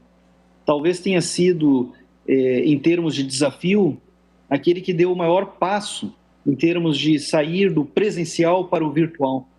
E fica aqui o meu reconhecimento, o meu elogio às duas casas do Congresso Nacional que aprovaram não só com normalidade projetos de lei de conversão de medidas provisórias, mas também propostas de emenda constitucionais da maior importância. Então, eu queria celebrar a funcionalidade saudável e construtiva das nossas instituições, dos três poderes, que souberam juntos caminhar até aqui e continuarão sabendo caminhar em frente em favor da nossa democracia, do Estado democrático, de direito, dos direitos humanos fundamentais. Por fim, gostaria de desejar fazer o registro dos meus melhores votos, de muita saúde, de muitas alegrias, de ainda mais realizações a Vossas Excelências, deixando aqui, em nome da Advocacia Geral da União, os meus melhores votos de um muito Feliz Natal e de um ano novo, muito bom, pleno em saúde, alegrias e realizações. Excelentíssimo senhor presidente, muito obrigado pela oportunidade. A Advocacia Geral da União segue sempre à disposição do Supremo Tribunal Federal, do Conselho Nacional de Justiça, do Poder Judiciário do nosso país. Muito obrigado. Muito obrigado, doutor José Levi Melo. Agora passo a palavra ao nosso Procurador-Geral da República, doutor Augusto Brandão de Aras. Bom dia a todas e a todos. Cumprimento o excelentíssimo senhor ministro Luiz Fux, presidente do Supremo Tribunal Federal. Cumprimento ao excelentíssimo senhor ministro Marco Aurélio, decano desta Egrégia Corte Suprema. Cumprimento suas excelências o ministro Gilmar Mendes, o ministro Roberto Barroso, Dias Toffoli, Carmen Lúcia, Edson Fachin, Alexandre de Moraes, ministro Nunes Marques e o ministro Lewandowski. A Vossas Excelências, o meu especial cumprimento pelo convívio de admiração que mantenho e pude privar neste ano de 2020 com suas excelências discutindo os grandes temas da nação brasileira. Aproveito o ensejo para cumprimentar também o ministro José Levi, presente nas sessões cotidianas desta Igreja Suprema Corte, trazendo sempre seus relevantes subsídios. Cumprimento os senhores magistrados, colegas membros do Ministério Público, os senhores advogados e advogadas da iniciativa privada, hoje aqui nessa sessão representada pela ministra Grace Mendonça, e quero dizer a todos os senhores, a vossas excelências, senhores ministros, o quanto é gratificante saber que a esta Suprema Corte compete dizer o direito, mas não somente o direito, compete manter o equilíbrio e a estabilidade dos poderes da República, dirimindo conflitos, muitas vezes em épocas de incertezas empíricas, como as que vivemos, mas sempre dentro da Constituição e com um alto senso de patriotismo. Assim inicio essa breve fala, cumprimentando a todos os membros do Parlamento brasileiro e também aqueles que integram o Poder Executivo. Uma saudação inicial aos familiares de Paulo César Santos, o Paulinho do Roupa Nova, que nos inspirava a cantar, abro aspas, um sonho a mais não faz mal, na sua interpretação de Uísque a Gogô, composição de Michael Sullivan, amigo pessoal do presidente Luiz Fux, e que esteve na posse ainda neste ano. Só no âmbito do Ministério Público Federal, senhores ministros, senhoras ministras, no ano da pandemia, conseguimos levar para contribuir no esforço de enfrentamento da Covid mais de 2 bilhões de reais em benefício de instituições de saúde e do sistema prisional do país. Enquanto lidamos com desafios da pandemia, continuamos a combater o crime organizado, a corrupção, os delitos ambientais, a violência doméstica, além de defendermos os mais diversos e, em especial, os mais vulneráveis nesse cenário pandêmico. No âmbito da matéria constitucional, a Procuradoria-Geral da República, neste ano, ajuizou 101 novas ações diretas e mais de 1.480 manifestações em ações de controle concentrado de constitucionalidade entre ADIs, ADOs, ADPFs e ADCs. A Procuradoria-Geral da República fez mais de 28.500 manifestações no Supremo Tribunal Federal, com redução significativa do acervo. Creio, senhor presidente, senhoras ministras, senhores ministros, que em 2021 teremos, talvez, na primeira vez na história do Ministério Público, com assento nesta Suprema Corte, a superação de todos os processos que ali repousavam por conta do grande número de processos e as dificuldades naturais de atender à demanda. Em 2021, pretendemos continuar otimizando os trabalhos, perseguindo a meta de trabalhar sem nenhum acervo, dando a celeridade possível aos processos da competência dessa Suprema Corte. Com espírito renovado de esperanças, em um 2021 mais próspero e feliz, encerramos esse ano judiciário reafirmando que, ao lado desta Corte Suprema, poderemos contribuir e, parodiando ainda o Grupo Roupa Nova, na música Clarear, abro aspas, dizer que podemos humildemente, modestamente trazer um pouco de luz nessa vida, a clarear dias em que nos demandam mais direitos e mais justiça. Senhor presidente, senhoras ministras Rosa Weber, Carmen Lúcia, senhores ministros, senhores advogados, a todos que nos acompanham por todo o Brasil.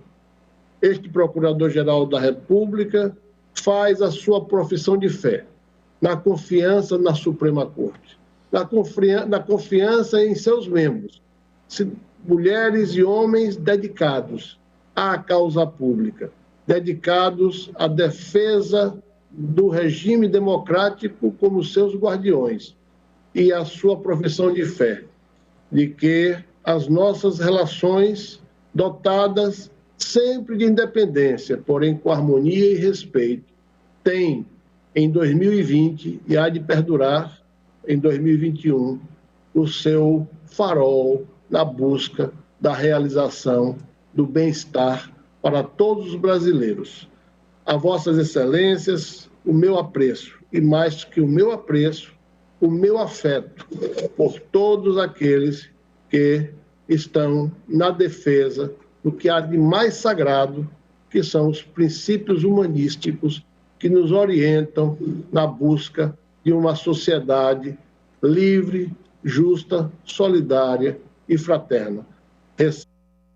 Abraço, senhoras e senhores, e os meus melhores votos de um feliz Natal e um 2021 pleno de realizações para os membros, para o povo brasileiro, para a nação brasileira. Muito obrigado.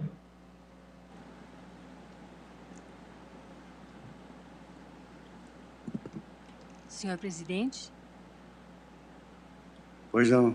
Senhor presidente, permita-me cumprimentá-lo pela dedicação, pelo empenho, pelo profícuo trabalho desenvolvido até aqui à testa do Poder Judiciário brasileiro, nesses tempos tão sombrios e de mares revoltos da pandemia provocada pela Covid-19, em que o Supremo Tribunal Federal, capitaneado até o mês de setembro pelo eminente ministro Dias Toffoli, a quem também estendo meus cumprimentos, e desde então por Vossa Excelência, continuou a entrega de uma prestação jurisdicional efetiva e com tão bons resultados evidenciados pelo relatório feito por Vossa Excelência nesta oportunidade.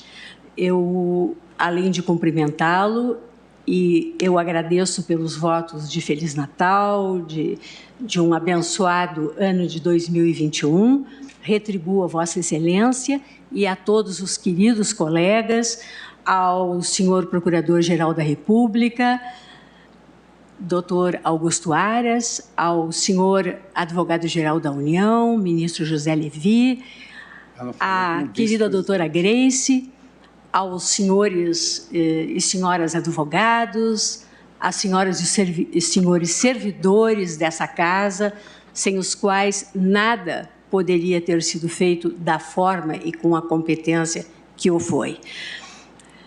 Na verdade, senhor presidente, como Vossa Excelência evidenciou, nós temos que constituir um corpo orgânico e solidário na prestação desta jurisdição constitucional que é tão necessária, desejada pelo povo brasileiro e à qual ele tem direito. Privados fomos neste ano do nosso convívio presencial, mas continuamos pelos meios alternativos, no caso pelas videoconferência, com as nossas sessões plenárias e de turmas, e ainda com a atuação via plenário virtual. Na verdade, quando tive a oportunidade de, substituindo Vossa Excelência, sentar nessa cadeira da presidência do Supremo Tribunal Federal e vendo o plenário vazio, confesso que senti um aperto no coração, mas, ao mesmo tempo, pensei, continuamos juntos e vamos continuar juntos com esperança. É isso que importa, é isso que vale. A instituição está muito acima de qualquer um de nós que a compomos. Eu agradeço a todos que, de uma forma ou outra, participaram e participam deste nosso trabalho diário, inclusive jornalistas. Renovo meus cumprimentos a todos e, em especial, com muito carinho, a Vossa Excelência. Também, senhor presidente, eu também gostaria de retribuir os votos que Vossa Excelência nos formulou de um Feliz Natal e um Feliz Ano Novo, desejando que Vossa Excelência e sua família também passem por um momento de paz nesses momentos, nesses tempos tão conturbados e desafiadores. Como Vossa Excelência já o fez, se trata de um balanço bastante positivo aquilo que o Tribunal logrou fazer neste ano, graças às gestões que se sucederam do ministro Dias Toffoli e de Vossa Excelência. Nós trabalhamos sem interrupção durante todo esse período de grandes dificuldades. A expansão do plenário virtual foi algo antecipador e permitiu que, de alguma forma, o Tribunal respondesse a esses desafios. Eu tenho falado nas lives e nas palestras que tenho feito que nós consolidamos durante o ano de 2020 uma forte jurisprudência da crise.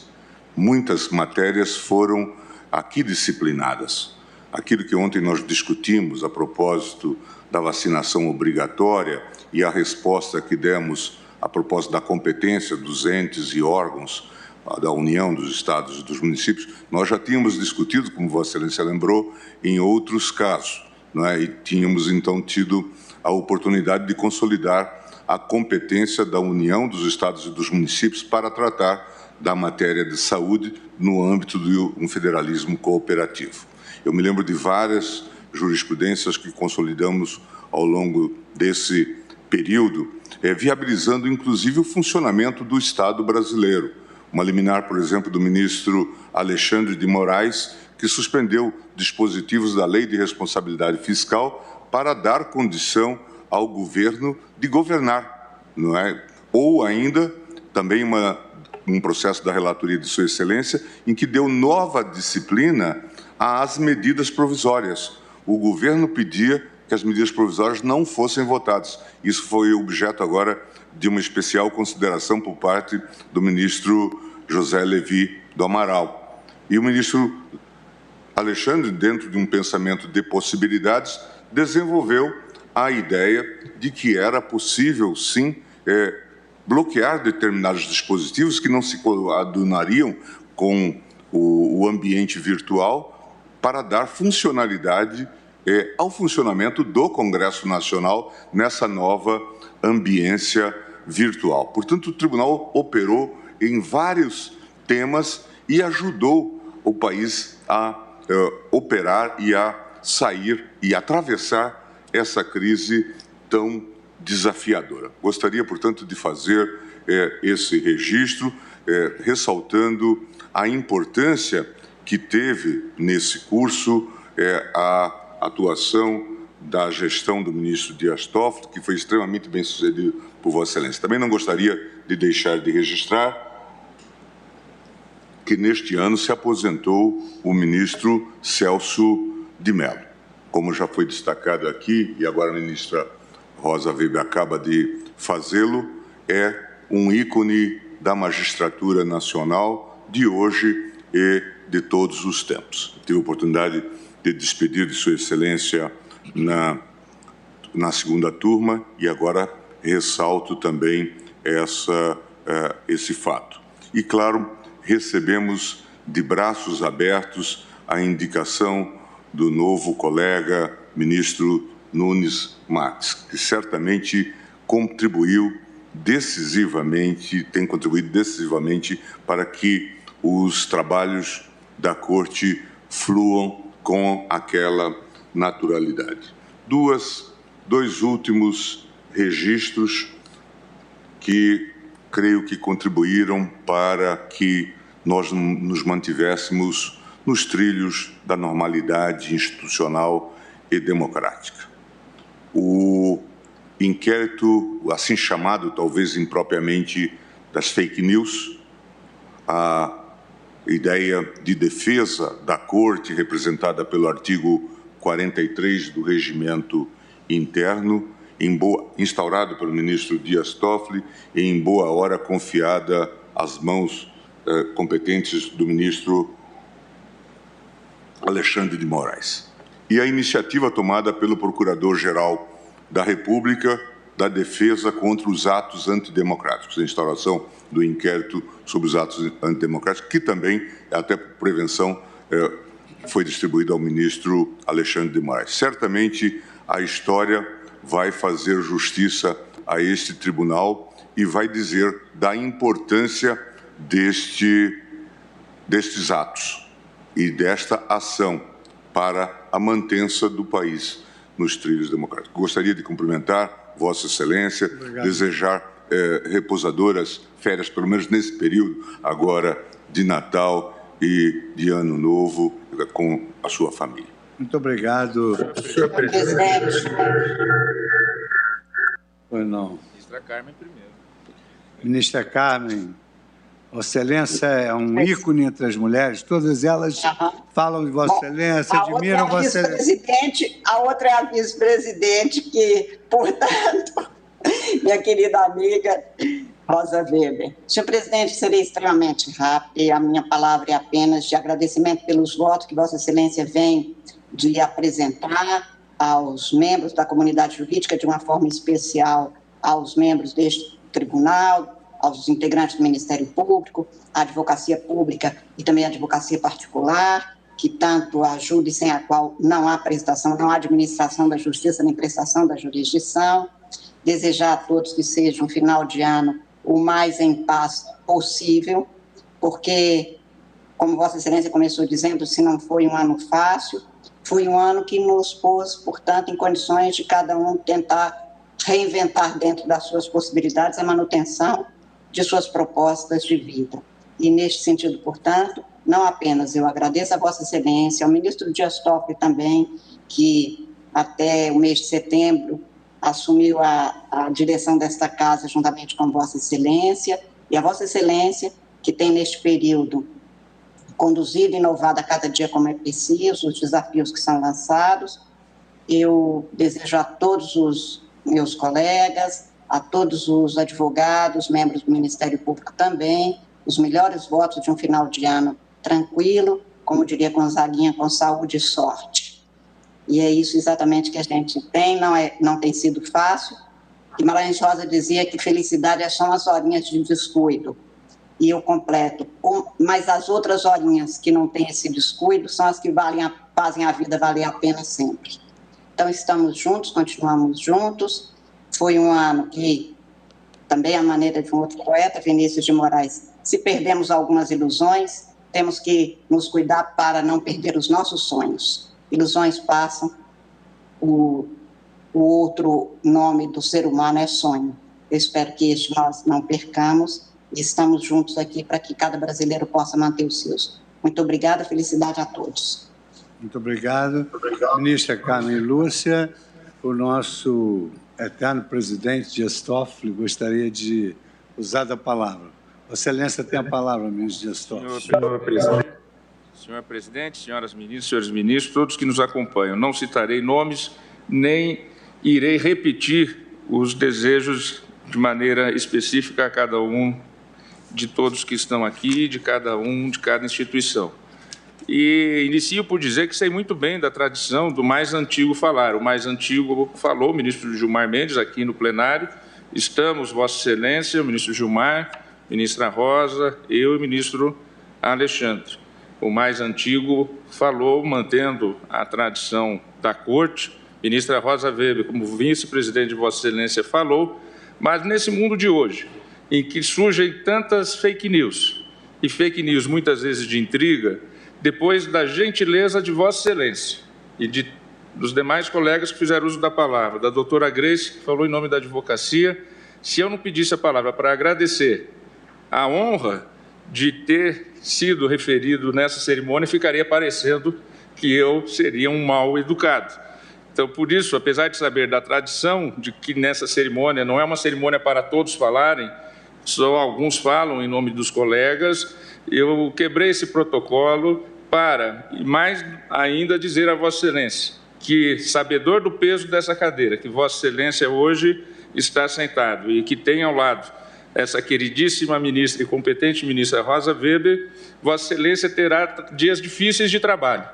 Nós teremos um pouco mais de descanso, mas sabemos que a Corte não para, o Judiciário não para, e não parará na pena de Vossa Excelência e da ministra Rosa. Desejo, então, um bom período de trabalho a Vossa Excelência, àqueles juízes e auxiliares colaboradores que estarão ao lado da presidência, para que nós possamos ter um descanso. Eu, que já há 2 anos, embora várias vezes Vossa Excelência me auxiliou para tirar uma semana de férias nos períodos de recesso, mas eu sei o quanto é difícil. Então, não poderia de registrar os agradecimentos a Vossa Excelência, a ministra Rosa, ministro Gilmar, ministra Carmen, que fizeram referências, e a todos aqueles que fizeram referências, e reiterar aqui, de maneira geral, para não demorar, os votos de um Santo Natal para todos e todas, e que 2021 seja um ano de esperança. Por isso, até eu vim com a gravata verde, um ano de esperança para todos nós.